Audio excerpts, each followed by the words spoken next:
What's up, guys? Reedszn. It's always my season. We here. Yo, it's the second vid.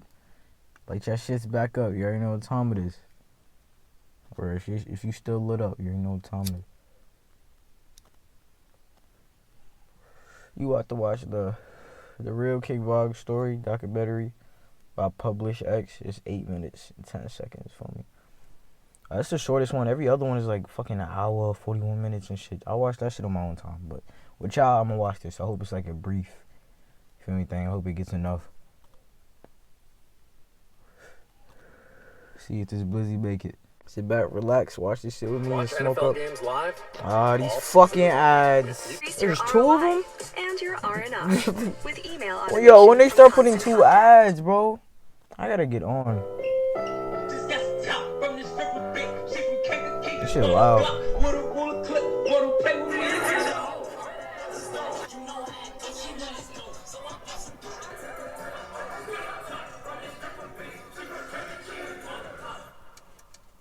That's took it to the O, right? On November 6, 2020, Davon Bennett, better known as King Von, was pronounced dead from gunshot wounds. This is his story.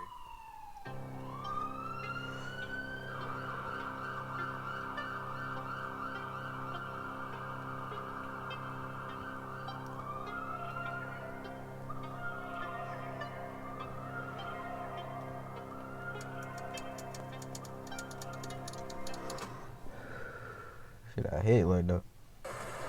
Picture a no man's land with broken windows, dark abandoned buildings, no law and order. There are carefully demarcated areas controlled by rival bands of armed militia fighting over the rubble. Nearly every night there's sniper fire.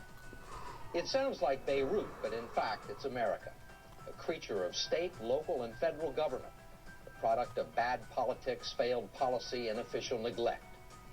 It exists, unseen except by those who live there, a stone's throw away from some of the most valuable real estate in our nation's third largest city.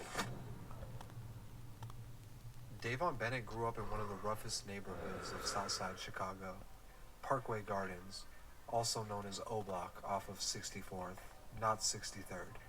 In the gardens, he was not grandson, 63rd, referring to his relationship with his grandfather, David Barksdale, one of the founders of the Black Disciples. Started with Larry Hoover. Larry Hoover was a House Supreme gangster. David Barksdale was a devil disciple. Growing up, his life wasn't bad for what it was. Although he didn't meet his father until 8 years old, due to him being locked up on and off all through his early childhood, his mother and stepdad did their best to make sure he had what he needed. Davon was an A and B student and even enjoyed playing baseball up until around high school. I'm high. I don't know why I'm doing all Poverty that. and violence in Southside Chicago, it's almost always inevitable to get involved. There's another ad, bro. Niggas be trying to get chicken off these ads, bro. I'm not fucking with it. Although he denies ever being part of a gang in his younger years, he admits to taking an interest in the street life. Davon's father would pass away and his grades would start to slip. He soon turned to crime himself, starting out just stealing bikes. Let it go to Florida, like LA. But at the age of Let 15, it go to the he bottom. would catch his first case, unlawful carry of a firearm. Unfortunately, it didn't stop there. He would spend time in juvenile detention twice before the age of 18. Missing out on most of his teenage years, he wouldn't go more than 6 months without finding trouble with the law. At this time, he didn't know these run-ins with the law would be small problems compared to what was coming.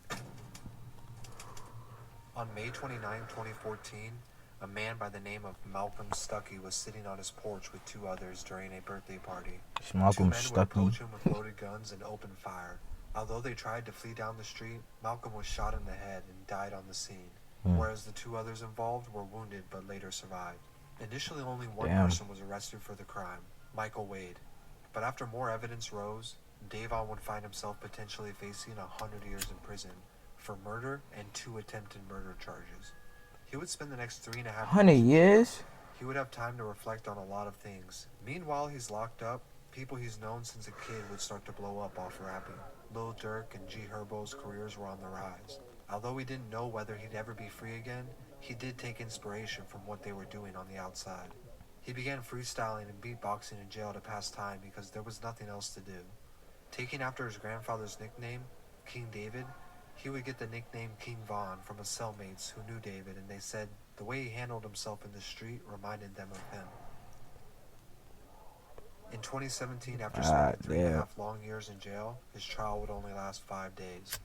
Michael 5 Reed, who days? worked with the police trying to reduce his sentence, was given 20 years, while Davon, who didn't cooperate, Niggas snitched and got 20. and 4 hours later, released back into civilian life. Wasting no time. That's why you don't snitch. Stay silent. Writing his first raps. He drew inspiration from urban novels as well as his own past experiences to write his first songs.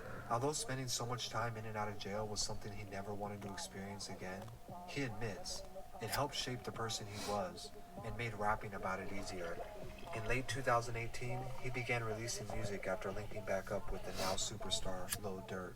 Lil Durk would co-sign his music from the beginning, where he even uploaded his earliest songs on his own YouTube channel to help bring attention to Von's music. After the release of a few songs, he had already begun to build a fan base. Drill music peaked between 2010 and 2015 or so. With the popularity of it decreasing over recent years, King Von's captivating way of telling just about any story over a drill beat with what looked like no effort at all would bring a refreshing and much needed new style to the drill scene. His early single Problems had brought him some traction, but just a few months later, on the last day of 2018, he would drop his single Crazy Story, which told the story Crazy of Story go hard. Crazy Story go crazy. Forever. This song would blow up almost instantaneously. Childhood friend and co-signer Lil Durk wasted no time hopping on the part 2 of the song after signing him to his Only the Family label. To further his career and by personal choice, he would move out of Chicago and relocate to Atlanta. In 2018, he dropped his first official mixtape titled Grandson, which featured more collabs with Lil Durk and Book of 600. But with fame and fortune almost always comes beef. It seems trouble was something that always found its way back into Von's life, in one form or another. Hey, gang. Yeah. I'll stop playing with the odds though, bro, for real. You know that shit be hurting them for real. Fuck them. It seemed like every few months or so, Von found himself fuck them. Don't like me. I mean, how many times a week do we see a rapper dissing another rapper? In today's world, we see this shit all the time.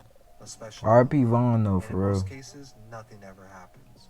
In 2020, Von would release 2 more projects, LeVon James, and later Welcome to O Block.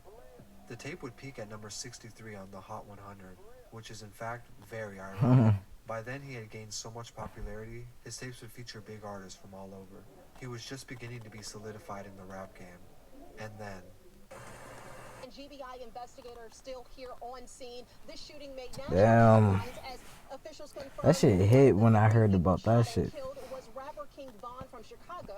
For real. What started as a fight outside of an Atlanta hookah lounge. What happens, man, when we beat niggas' asses, they start shooting, bro.